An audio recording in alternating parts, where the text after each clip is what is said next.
anak-anak, apa kabar kalian? Ibu doakan kalian semua dalam keadaan sehat dan selalu bersemangat.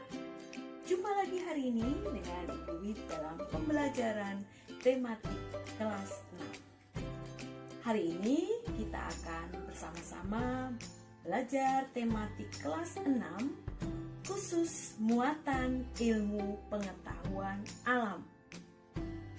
Dan yang akan kita bahas hari ini adalah tentang masa pubertas. Bagaimana anak-anak, siap mengikuti pembelajaran hari ini? Mari kita simak bersama-sama pembelajaran hari ini.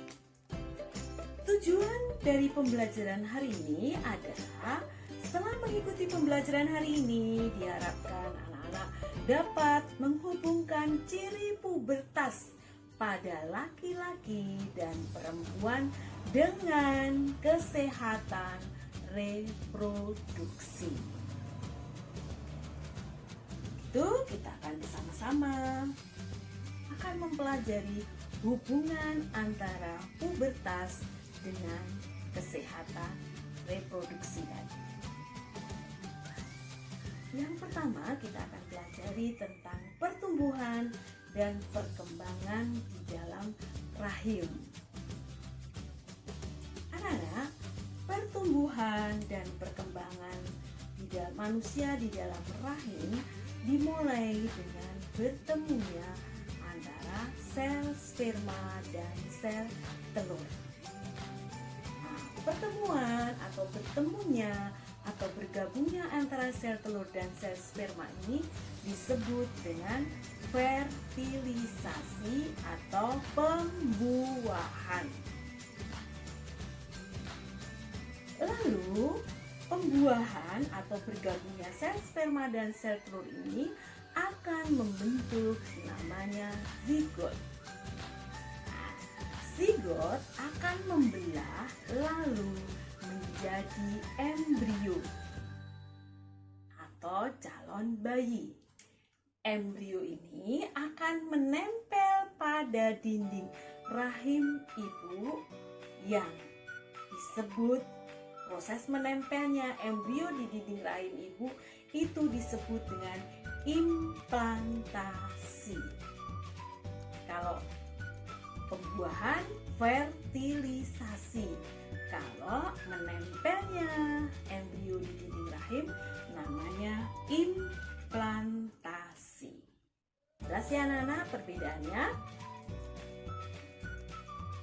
Nah, anak-anak, embrio tadi yang sudah menempel di dinding rahim tumbuh menjadi janin yang berada di dalam rahim ibu selama kurang lebih 38 minggu. Lama ya, jadi embrio tadi tumbuh di dalam rahim ibu selama kurang lebih 38 minggu baru nanti akan dilahirkan. Nah, dalam rahim ibu, embrio tadi dilindungi oleh namanya cairan ketuban. Dan dari mana makanannya? Bayi tadi bisa tumbuh di dalam embrio tadi bisa tumbuh dan besar dari ibu. Jadi embrio tadi mendapatkan makanan dan oksigen dari ibunya melalui tali pusar atau plasenta. Maka kalau sudah lahir, maka plasentanya akan dipotong, dilepas. Lalu sudah mulai bisa menghirup oksigen di luar. Jelas ya anak-anak ya? Proses kehamilan diakhiri dengan proses kelahiran. Kalau sudah dilahirkan berarti bayi tadi sudah masuk ke dalam proses pertumbuhan dan perkembangan setelah kehamilan. Nah, maka kita yang kedua akan membahas tentang pertumbuhan dan perkembangan manusia di luar rahim setelah dilahirkan. Kita lihat untuk Pertumbuhan dan perkembangan manusia di luar rahim terjadi setelah bayi dilahirkan. Sudah keluar ya, sudah dilahirkan.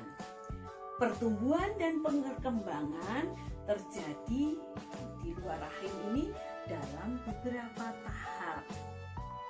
Ada yang tahu ya?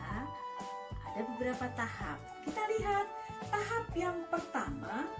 Maka kita akan melihat dulu ya, anak-anak, tahap-tahap pertumbuhan dan perkembangan manusia di luar rahim ini ya. Kita sekarang sudah memasuki ke materi yang kedua. Nah, di luar rahim yang pertama disebut dengan tahap bayi. Dari lahir, keluar dari rahim ibu, ya, nangis, kemudian tumbuh sampai disebut bayi itu usia 0 sampai 2 tahun. Dari yang hanya bisa tidur dan minum sampai akhirnya bisa merangkak, duduk, berjalan. Nah, sampai usia 2 tahun ini disebut dengan masa bayi. Perkembangannya pasti banyak. Mengalami badannya juga semakin besar dan panjang. Lalu yang tadinya baru bisa tiduran, kemudian berubah bisa menjadi duduk, bangun, jalan, dan lari dan beraktivitas yang lain. Nah, tahapan yang kedua disebut dengan masa kanak-kanak. Masa kanak-kanak, semua anak-anak sudah mengalami ini, masa kanak-kanak ya. Masa kanak-kanak itu usia antara 2 tahun sampai 11 tahun. Ya, jadi dari mungkin bisa lari sampai akhirnya sekolah, TK, SD ya. Ini disebut dengan masa kanak-kanak. Tentunya terjadi pertumbuhan dan perkembangan yang dulu badannya masih pendek, sudah menjadi lebih tinggi, kemudian yang dulunya mungkin belum bisa menulis menjadi bisa menulis. Terjadi perubahan yang banyak setelah dari masa anak-anak, masa bayi ya. Lalu yang ketiga adalah masa remaja.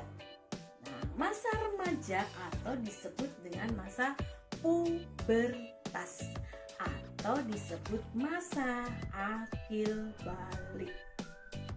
Ini terjadi pada usia 12 sampai 17 tahun. Tentu saja setiap anak mengalami perbedaan. Ada yang lebih duluan, ada yang belakangan.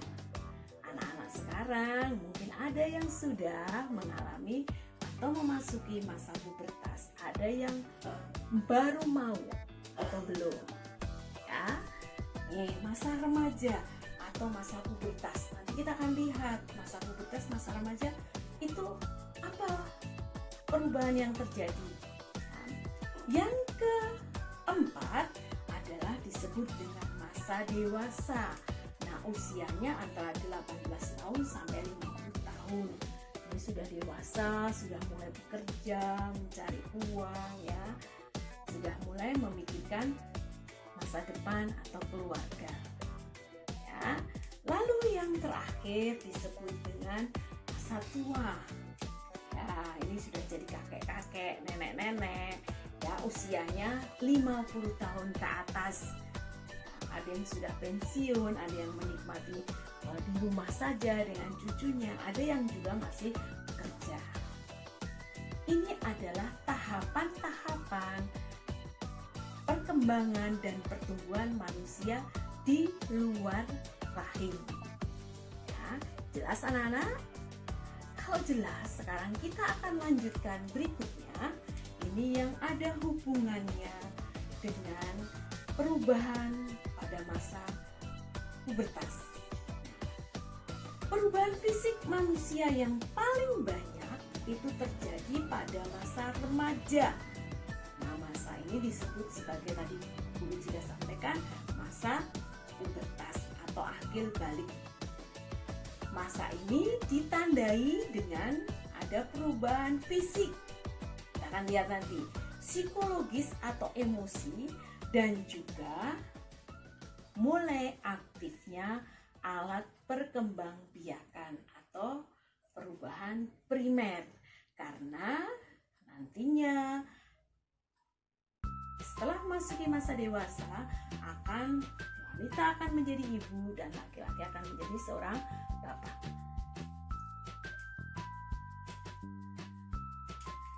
Kita akan melihat pubertas pada laki-laki. Ada yang sudah memasuki masa pubertas, ada yang belum. Silahkan disimak, diperhatikan baik-baik. Yang pertama, perubahan utama atau disebut primer pada pubertas pada laki-laki. Organ reproduksi sudah mulai menghasilkan sel sperma.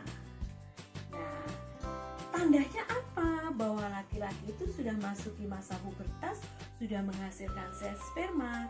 Yaitu ditandai dengan peristiwa mimpi basah.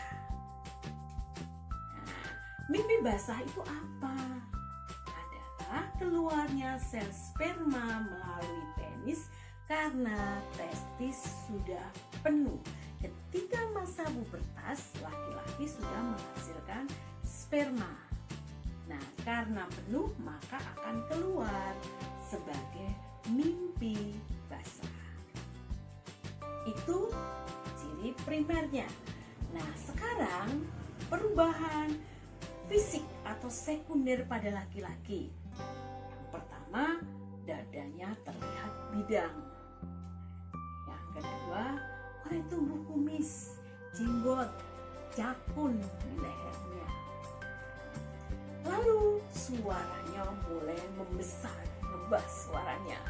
Dan kadang-kadang sampai suaranya agak pecah ya. Jadi kalau nyanyi suaranya agak berbeda. Lalu tumbuh rambut-rambut halus di sekitar tubuh seperti di ketiak dan di kemaluan. Itu adalah perubahan fisik atau sekunder pada masa pubertas pada laki-laki. Kita lanjutkan, berikutnya adalah pada perempuan. Perubahan pubertas pada perempuan. Yang pertama, kita akan melihat perubahan utama atau primer pada wanita, yaitu mulai alat reproduksi sama, mulai menghasilkan sel telur atau yang disebut dengan ovum. Apa tandanya mulai menghasilkan sel telur? Yaitu kematangan reproduksi ditandai dengan peristiwa yang disebut dengan menstruasi atau datang bulan setiap bulan ya. Nah, apa sih menstruasi itu? Menstruasi terjadi karena sel telur yang keluar dari indung telur tidak dibuai sehingga luruh bersama dinding rahim yang banyak mengandung sel darah. Maka keluar berwarna merah. Itu tandanya bahwa anak-anak sudah memasuki masa pubertas, yaitu dengan menstruasi. Jelas anak-anak? Perubahan fisik atau perubahan sekundernya. Nah, yang pertama, pada wanita, kalau laki-laki tadi suaranya membesar, kalau pada laki-laki, pada perempuan suaranya melengking. Ya. Lalu dada mulai membesar, payudaranya sudah mulai tumbuh karena nanti wanita akan menjadi seorang ibu. Lalu pinggul juga mulai membesar dan melebar. Tubuh bertambah silep, bertambah tinggi dan berat. Itu sama juga dengan laki-laki, mulai tumbuh rambut di sekitar ketiak dan kemaluan. Tapi kalau kumis sama jenggot enggak ya. Itu pada laki-laki, pada perempuan. Kita akan lanjutkan sekarang, selain perubahan fisik sekunder, ada juga perubahan psikologis pada masa pubertas. Yang pertama adalah perubahan emosi yang tidak stabil, gampang meledak-ledak, gampang marah. Ya. Lalu tertarik dengan lawan jenis. Cewek menaksir cowok, cowok menaksir cewek. Ya. Kemudian tindakan dan bicaranya terkesan kurang pertimbangan. Ya, jadi kurang pertimbangan karena tadi emosinya tidak stabil, jadi mudah sekali terpancing ya. Lalu berikutnya tidak ingin atau tidak suka diperlakukan seperti anak-anak lagi karena merasa sudah mulai sebentar lagi akan masuk masa dewasa ya. Lalu perkembangan intelektual sangat pesat ya. Semakin pintar. Berikutnya adalah tentang bagaimana cara, karena kalian sudah memasuki masa pubertas, kita harus melihat bagaimana cara menjaga kebersihan diri khususnya pada organ reproduksi. Kalau pada tubuh kita, anak-anak harus rajin mandi, sekarang muncul jerawat harus rajin membersihkan wajah ya. Nah, sekarang berhubungan dengan alat reproduksi. Yang pertama adalah pakaian dalam atau celana dalam diganti minimal 2 kali sehari, pagi dan sore. Jadi jangan terus nggak ganti sama sekali atau sehari cuma sekali, itu nggak boleh. Yang kedua, gunakanlah celana dalam yang menyerap keringat sehingga tidak menimbulkan keringat yang banyak, basah dan lembab. Nah, itu akan berakibat tidak baik. Lalu pakailah handuk yang bersih, kering dan tidak lembab serta tidak bau. Jadi kalau habis mandi pakai handuk yang bersih, kering, tidak lembab dan juga tidak bau. Berikutnya adalah cara menjaga kebersihan yang lain bagi wanita ini. Setelah buang air kecil, cara membersihkan yang benar yaitu dari arah depan ke belakang. Tujuannya apa? Supaya kuman yang dari anus atau lubang pembuangan tidak ikut ke organ reproduksi karena itu berbahaya juga. Nah, perhatikan baik-baik tuh. Untuk pria dianjurkan, untuk laki-laki mungkin anak-anak sebagian sudah dianjurkan untuk disunat atau digigitan agar terhindar dari kanker penis dan kanker leher rahim pada istrinya. Ya, itu bagaimana cara kita jaga kebersihan dan merawat alat reproduksi kalian. Nah, semoga yang Ibu jelaskan hari ini dapat bermanfaat bagi kalian sehingga kalian yang saat ini memasuki masa pubertas tetap selalu menjaga kebersihan dan kesehatan diri dan kesehatan alat reproduksi. Semoga bermanfaat bagi kalian. Terima kasih atas perhatiannya dan sampai jumpa.